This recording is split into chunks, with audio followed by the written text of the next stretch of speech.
What happens when a 37-year-old otaku goes from a normal human being to leader of a nation full of monsters, humans, and demons that worship him as a god? I'm talking about a being capable of stopping time, one-shotting entire armies, and eating world-destroying threats in a single bite. Not to mention that along the way, he solves some of humanity's other most fundamental questions, like how do you build a functioning multicultural town and society? Is eating your friends a healthy way to maintain a friendship? Or how do you gain immortality? Because this is the truly fascinating life story of Rimuru Tempest. Now, normally our starting point for a life timeline would of course be a little bit more traditional. We'd start at birth, maybe at childhood, or with certain characters in high school, but not this time around. We're starting with 37-year-old Satoru Mikima, a general contractor in our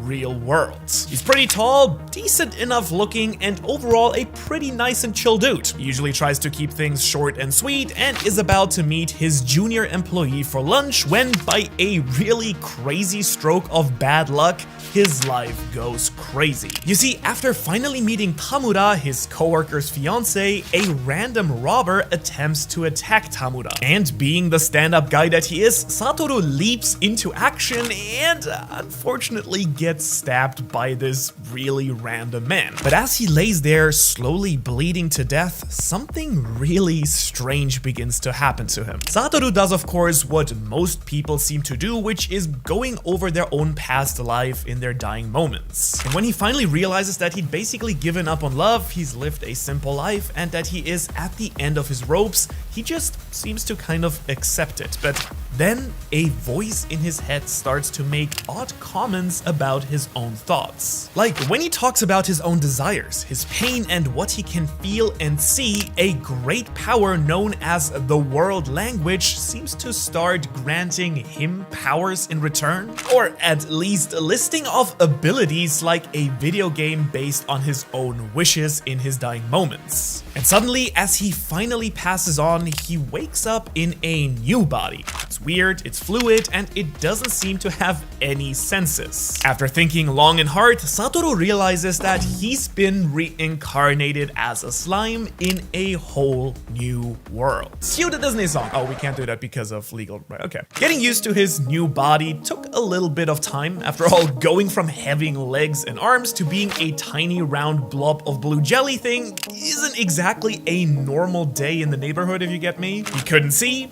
didn't need to eat, and doesn't sleep, so for a good just 90 days or so, yeah, 3 whole months, Satoru just ate a bunch of stuff like grass and flowers in this cave. However, after understandably getting bored after that long time, that voice from before comes back, and suddenly he gained his first unique skill, Great Sage. This is basically an encyclopedia inside his own brain that serves to both teach him about this new world, but also be a sort of conversational partner. And since I just mentioned it, a unique skill is just a power or ability that a creature or person can use in this world. It's an isekai anime, so of course it's very video game themed. Pretty much any power, attack, or ability is a skill in this world that can be learned, except if it's unique, and then that's unique to that person. And turns out our slime pal here wasn't just eating grass and flowers, it was actually a very special plant called a hypocte herb, and it is used for crazy good healing potions, so already right off the bat, a really lucky guy. However, this luck doesn't end there. After wandering the cave, Satoru comes across the most terrifying and powerful creature any fantasy has to offer,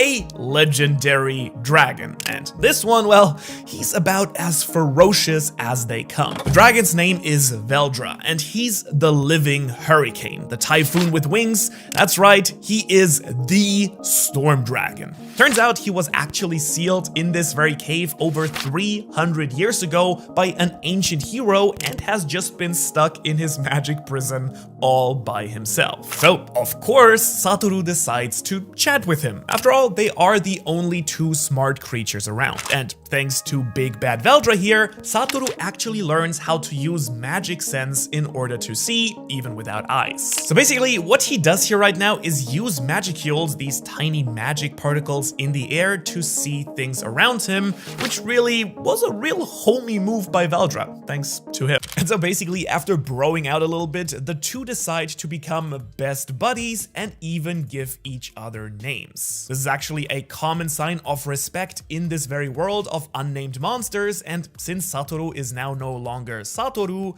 Veldra gives him a new name, Rimuru. And in exchange, Rimuru gives both the last name Tempest, and then, like any good best friend, Rimuru eats Veldra.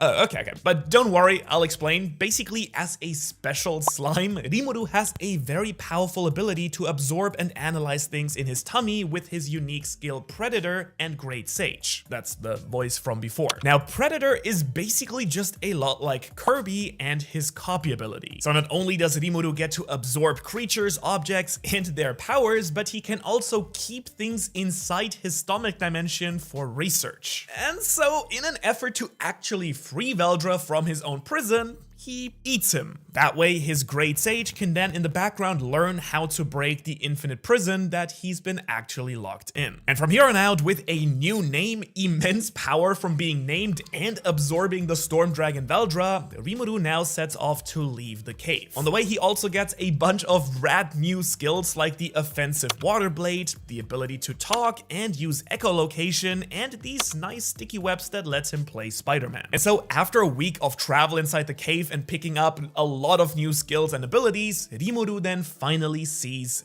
daylight. And he immediately runs into a pack of goblins, and man, let me tell you, dude, these guys love him. Now, that's also because he now has the crazy aura that's emitting the power of the legendary Storm Dragon anywhere he goes, but as I mentioned earlier, Rimuru is just a stand-up, regular, nice guy. And so he treats the goblins kindly and even helps them protect their village from a pack of evil direwolves. You see, it turns out that this very special cave was in a gigantic magical forest called the Great Forest of Jura. The goblins, direwolves, and a bunch of other fantasy creatures live here and are constantly fighting for control over their own territories. But after defeating the direwolves and combining their pack with the goblins, Rimuru then secured his own role as the Great Protector in the Forest of Jura. Now, that's all because of Veldra, because his magic power, even from being locked inside that cave, was just so large and powerful, it would prevent anyone else from messing with that forest. However, now that Rimuru has taken him out, he's got to step up and pick up the slack in Veldra's stead. However, since all of the goblins and direwolves are still unnamed, Rimuru makes the very bold choice to name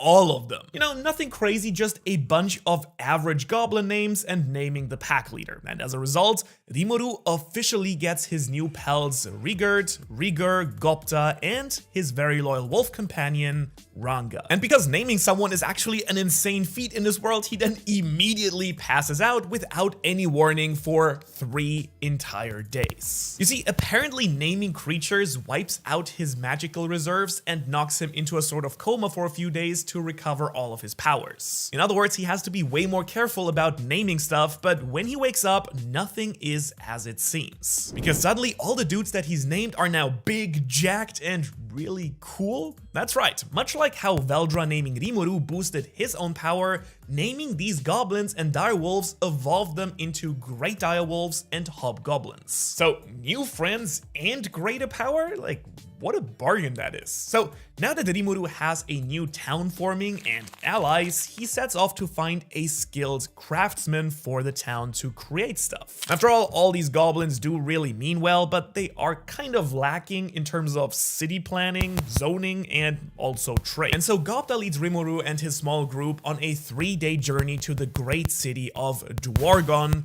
the home of the dwarves and the hero king Gazel Dwargo. But unfortunately, things don't go quite as easy at the gates as they hoped. A group of humans start picking a fight with Rimuru and Gopta for being low-key monsters, and so Rimuru unleashes his full power for just a brief moment. street. Now, this causes a huge panic and basically teaches him that he has to be really careful with how he uses his truly broken abilities. In the end, this all causes him to get arrested, but thanks to those herbs from the cave, Rimuru is able to weasel out of jail by making a trade with the security guard. You see, it turns out that his brothers were apparently badly hurt, and Rimuru's body lets him use his stored items to create new ones, and basically he ends up making such powerful healing potions that they turn into a get out of jail free card. He then uses this exact same power to help a phenomenal dwarf blacksmith, where Rimuru creates a bunch of very powerful magical swords out of the rocks he collected in the cave. Because as it turns out, those also were actually incredibly powerful and valuable magical ores. Now, because of this great success, the crew of dwarves and Rimuru go out to celebrate and party hard with some hot elf babes for some reason. However,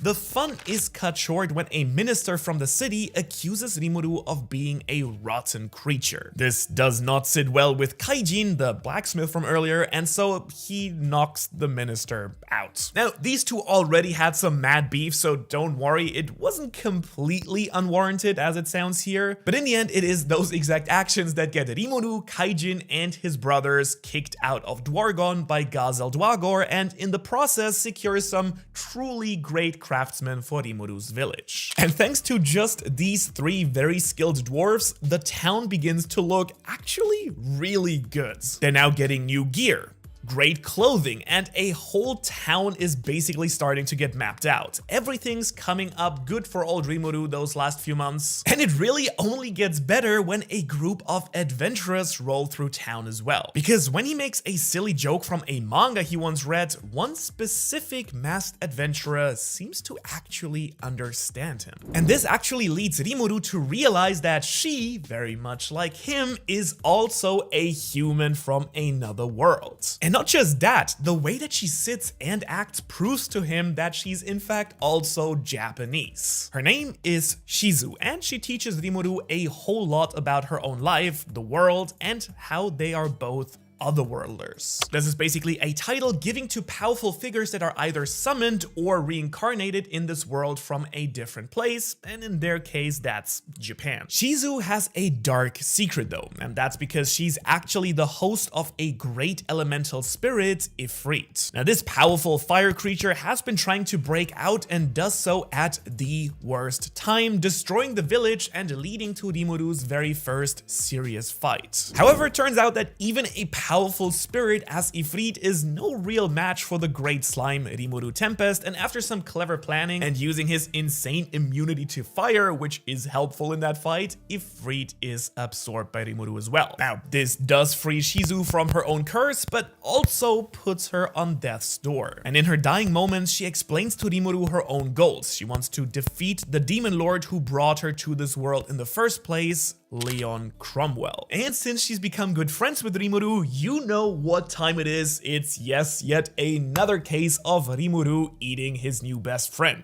This time though, it's even more weird because she's also a human and from Japan, but regardless, Rimuru acknowledges her dreams and promises to complete them for her, and then eats Shizu. As a result, he gains her unique skills, but also finally the ability to transform into a human body. And thus the very cute Rimuru Tempest human form is created in that moment. Now, eventually, after a few more months of learning how his new body works, Rimuru fights a group of ogres who showed up at his village trying to kill him. And in classic Rimuru fashion at this point, he basically schools them with his crazy powers, befriends them, and gives them some names. Their new names are Benimaru, Shion, Shuna, Soe, Hakuro, and Kurobe. And they agree to form an alliance to avenge the fallen ogre village, and Rimuru passes out again for a week or so. Now, when he wakes up, these ogres evolved into Kijin, human ogre hybrids with truly insane magic and physical powers. And as a result, Rimuru's elite guard is officially formed as well. Together, they then set out to defeat meet the orcs, the race that destroyed the ogre village, and come across some lizard folk in the process as well. Now, Rimuru attempts to play politician and properly lead his group, forming an alliance with the lizard folk, who are the orcs' next targets. Or at least Rimuru tries to, until the chief's son staged a rebellion, ruined the lizard folk's chances at survival, and forced Rimuru and the Kijin to save the entire great forest of Jura. That lizard man, his name is Gabiru, and as you've probably realized, he has a name. Now, this was actually granted to him by a person called Gelmud, a wandering sorcerer. This dude is really bad news and apparently has been creating evolved creatures so that he could feed them to the villainous Orc Lord. That's because he has the ability to eat and gain a creature's power, and it was Gelmud's hope to create an orc so strong it would evolve into a demon lord level creature, the Orc Disaster. Now, all of this basically comes to a head when Rimuru enters the battlefield alongside his elite guard, because these dudes easily clear the rest of the orc army, and in a desperate move, Gelmud tries to feed Gabiru to Geld, the Orc Lord. Unfortunately, Big Pig over here decided to eat Gelmud instead and transformed into the Calamity, the Orc Disaster. As a result, Rimuru now decides it's time to really kick into high gear and steps up to take down this Orc Disaster. It's truly a legendary battle of unique skills. Rimuru's Predator versus Geld's Corrosion. A battle that would truly decide who was the greatest devourer. However, of course, since he has that main character edge, Rimuru takes down Geld in the end, and this is all great, but now the orcs are all alive without a leader. Clearly, the ogres are not gonna like this, right? These guys need to go, and fast. At least that was the plan until Rimuru very boldly, I say, declared that he had taken on the sins of the entire orc army when he consumed Geld. And then to really hammer that in, he named the Orc Lord's son Geld as well and invited all of the orcs to his own city. Now, that's what I call being a true diplomatic leader. And after all that is done, the overseers of the forest, the so-called dryads, officially call together an important meeting. They decide to establish a pact between the races of the forest and form the aptly named Jura Forest Alliance. I'm sure you see where this is going. Of course, the dryads and all the leaders agree that the man in charge should be the Great Slime, Rimuru Tempest, and that's basically how Rimuru then becomes the leader of not just a town, but a whole nation. Rimuru for President 2024, make Jura slimy again, I guess. All right, after this though, we go into a very, very big shift for Rimuru, because it's now time for a full-on politician arc. You see, after things settled down in the Jura Forest for a couple of months or so, things started to somewhat spiral. That's because very quickly, this alliance has now become a full-on federation, and that has attracted the eyes of Gazel Dwargo, the great king of Dwargon from the dwarf city you remember from earlier. Now, he decides to help our dear pal Rimuru out and show him what it really means to be a leader. And so after a quick battle, these dudes become actually really good friends, and Rimuru forms a great and powerful ally, this time without actually eating him. Good job. Very soon after though, arguably the craziest and most insane thing to ever happen to Rimuru actually occurs. The dragonoid beast Demon Lord Milim shows up to Rimuru's nation. Now remember, these Demon Lords, they are the most powerful villains around the entire world. Yeah, well, the first one, and arguably one of the strongest, decides to just pop by and check out what's actually going on here with Rimuru. And now in true anime fashion, Rimuru just quickly becomes buddy-buddy with her and honestly kind of puts her in her place. And as a result, instead of a tragic battle, the legendary friendship of Milim and Rimuru is created instead. Something that's actually super important when the calamity level threat Kuribis appears. This creature is so durable, even Rimuru and his forces couldn't manage to take it down, but once Rimuru found out the threat wasn't coming from him and was actually mad at Milim, she stepped in and basically one-shotted it. And man, let me tell you, Rimuru was really glad he called that girl over. Like, what a lifesaver in that situation. But here's the deal. Sometimes you just have to take a break. Being the president of a great nation and defeating demon-level threats, can get a little bit tiring sometimes. I mean, at this point in the story, Rimuru has spent just about 2 years in this new world, and he's basically been going non-stop. Some rest and relaxation are in order. And so Rimuru agreed and decided to take a break from being a president and become a teacher. The most calming profession, I guess. I don't know. Turns out Shizu, the human gal from Japan that Rimuru aged, was actually a teacher in another great nation. So Rimuru decided to take it upon himself to help these poor kids out. All of them are actually also a bunch of otherworlders who were brought to this world against their own will. And much like Shizu, none of them had a great life so far. Now, the big issue here is that these kids are destined to die, as is the case for most people summoned to this world. However, Rimuru actually realized that Shizu lived way longer than she probably ever should have. So he decided to ask his pal, the Dryad leader trainee, and learned that one reason she may have lived a lot longer was actually the great spirit living inside of her Ifrit. And so Rimuru decides to take the kids to a giant maze, which is the great dwelling of the spirits, a place where connecting to the spirits is way easier and helps saves their lives. By finding spirits to live inside their bodies. But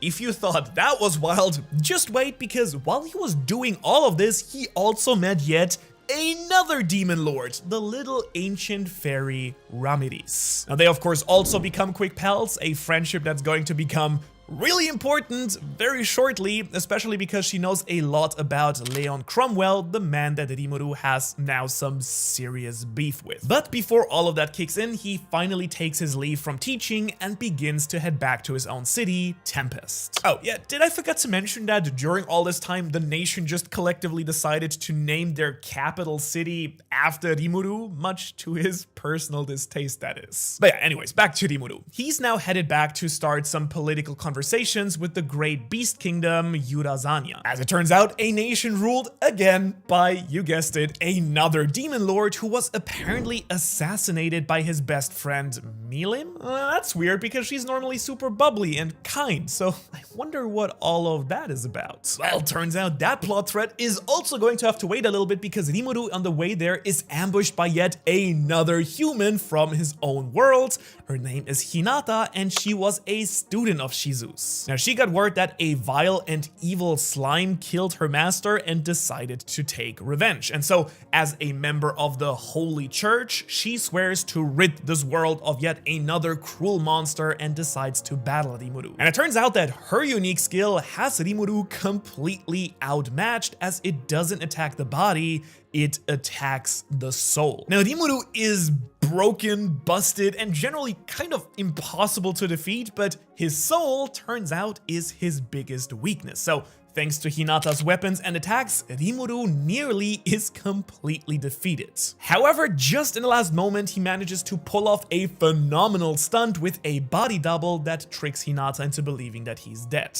But unfortunately, she was just a distraction, it turns out, because when the Rimuru returns to Tempest, it is in shambles. There's magical barriers blocking the entry, and the city itself is burned and in chaos. Apparently, a powerful mage has infiltrated the city and alongside the Holy Church destroyed Tempest from the inside out. Not only destroying the city, but even killing some of his dearest comrades. And in this moment, when Rimuru gazes upon the dead bodies of Shion and the goblins, he just snaps. A whole new evil and powerful side of Rimuru emerges, and it is time for revenge. You see, it wasn't just the Holy Church that attacked, but the nation of Falmouth. Now, this is a nation which is secretly led by the demon lord Clayman. It was his personal mage who, against her own will, was forced to help this plot against Rimuru. However, in this moment of true weakness and despair, he's given a shining chance to bring all of his friends back to life. This happens when a good friend and adventurer called Eren tells him of the story about Milim's origins. You see, apparently when someone ascends to the power of a demon lord, they can possibly bring back some of the people close to them. Now, Milim actually did this with her pet dragon, and Rimuru sets out to do this with his loyal citizens. And thus, the arc of Rimuru's rise to demon lord is finally upon us. He sets out to completely destroy the army of Falmouth, and he needs 10,000 souls to rise to the rank of demon lord, and he's going to get them all at once. He does this by unleashing the terrifying power of an amazing spell called Megiddo. This piercing laser beam instantly murders 5,000 soldiers, and then Rimuru blocks the ability to steal the souls of anyone who loses the will to fight. As a result, immediately gaining the other 5,000 souls in the process. And after this very cold attack, he now has everything he needs to transform in the Great Harvest Festival, the ritual you need to become a demon lord, and he begins. Now, it is during this time that we see not only Rimuru rise up in power, but also we see him take on a completely new form. Covered in all white with bright red eyes, this form of Rimuru is on autopilot with his new ultimate skill, Raphael. This was formerly the unique skill Great Sage, but it evolved a bunch thanks to Rimuru's new monstrous power-up. Anyways, Raphael now uses the power of the Harvest Festival to bring back Rimuru's army, and also explains to Rimuru that all of his powers have been combined into 4 ultimate skills: Raphael, Ciel, Beelzebub, and of course, Veldra. Now, you see, in this world, most people are lucky to even get a glimpse at an ultimate skill some point in their life, but Rimuru, this guy has 4. That makes him so unbelievably powerful that he's able to finally break the Infinity Prison and unleash his best buddy Veldra. But not only that, he does so by creating a body double and putting Veldra's power inside of it. This guy is so strong that he can create a vessel on par with the Storm Dragon who gave him all of this crazy power to begin with. So, good on you for getting so strong so fast, Rimuru. But that's still not it yet. He still has to defeat Clayman for everything that he has done. The good thing is, as it happens, all of the demon lords are going to have a meeting soon, and it's at this event called Walpurgis that Rimuru will get his revenge. After some very careful planning and tactical choices with his comrades, Rimuru crashes Walpurgis thanks to his demon lord pal Ramirez. I told you, she was gonna be very important here. And it's at this banquet that he finally meets all of the remaining demon lords, some of which are their council leader Guy Crimson, his new enemy Clayman, and a surprise face, the man who started Rimuru's revenge tour, Leon Cromwell. However, Cromwell is gonna have to wait a little bit because Rimuru first needs to make Clayman here look like a real fool. Here's the deal. Clayman basically attempted to mastermind the whole war with Tempest, mind control Milim, and force some of the other demon lords to fight, and killed Carrion, the king of Eurozania, in the process as well. He basically did all of this and then tried to pin it on Rimuru. However, our good guy Slime here is far from being stupid, and he brought the receipts as well. He showed up to this meeting ready to break down Clayman with facts and logic, like, you know, a true demon lord. Clayman on his heels then decides to, of course, fight Rimuru. A decision that could not have been worse. Why is that? Oh, well, because Clayman isn't even strong enough to take down Rimuru's secretary, Shion. She throws hands here and completely bodies him, and then to prove a point, Rimuru just steps in to finish the job. Clayman is completely dismantled, and Rimuru accidentally reveals that Milim wasn't even mind controlled to begin with, Carrion wasn't dead, and that Clayman was actually having his strings pulled by some greater threat in the background himself. I say accidentally because he actually had no idea any of this was actually going on and just happened to uncover it in the moment, but hey, happy accidents are the best kind of accidents, am I right? And after all of that simmered down, Rimuru finally steps up to the table and declares himself a proper demon lord, and with a couple of them defeated and dropping their titles, Rimuru names all of them the Octagram. And with his new demon lord title, our main man, the Demon Slime, heads now back to his kingdom Tempest to check on all of the political moves he had his council make. And it's here when he learns that all of his hard efforts to convince other nations to recognize Tempest as an own nation have been proving useful. He has managed to form an alliance with the rival nations of Falmouth, a nation that he now controls from the shadows thanks to his personal demon Diablo, and growing the population of Tempest by having Benimaru and Geld work with their prisoners and other monsters in the forest of Jura. And yet everything isn't perfectly well in Tempest because it's caused a lot of attention to focus on Rimuru, especially from the Holy Church and his old rival Hinata. She of course makes her way over to Tempest alongside her elite guard and a variety of sages and paladins as well. And it's only then that these two rivals will face off once again in a clash of the ages. However, unlike last time, this battle was actually planned. Rimuru hoped to use it as a means to actually talk to Hinata, and she had wanted to apologize after realizing that Rimuru was also an otherworldler like her and Shizu. But unfortunately, the Holy Church had some other plans for them and sabotaged their entire battle, leading to a victory for Rimuru at the cost of a very damaged Hinata. This actually confirmed his own suspicions that someone else had been pulling the strings behind Clayman, the church, and a bunch of other unexplained events going on in the world. Which of course means that it's now time for Rimuru to also add Ace Detective to his list of responsibilities as well. Now, if you're familiar at all with the light novels, you will know that there is of course still a lot more really crazy stuff about to happen. Rimuru keeps on defeating more and more impossibly strong opponents, and if you want a video on the light novels as well, please let me know in the comments. But how exactly is a slime even able to defeat all these powerful beings to begin with? Orc disasters, demon lords, what are Rimuru's powers truly capable of? Well, don't you worry, because you can just check out this very detailed breakdown of all of Rimuru Tempest's abilities and powers, and let me know which one is your favorite. Otherwise, thank you so much for watching. If you enjoyed this video, please don't forget to like, share, subscribe. It really helps out a channel like this, and I hopefully will see you in the next one.